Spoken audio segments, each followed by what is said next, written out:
Most people are doing push-ups completely wrong, and it's actually making them weaker. Look, push-ups are one of the best exercises you can do anywhere, anytime. They build your chest, shoulders, triceps, and core all at once. But here's the thing. If you're doing them wrong, you're wasting your time and risking injury. So what's the biggest mistake? Two things. First, people let their hips sag down like a hammock.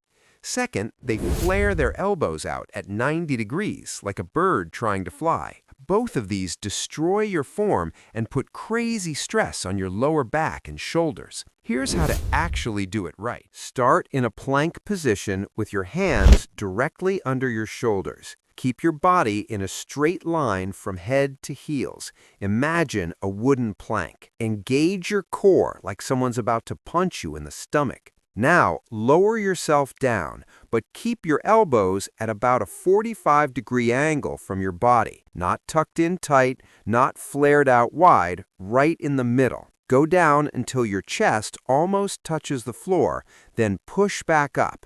That's one rep. Here's the key tip that changes everything. Squeeze your glutes the entire time. I know it sounds weird, but this single trick keeps your body aligned and takes pressure off your lower back. It makes the push-up way more effective. Bottom line, hands under shoulders, straight body, elbows at 45 degrees, squeeze those glutes. Do it right and you'll actually see results.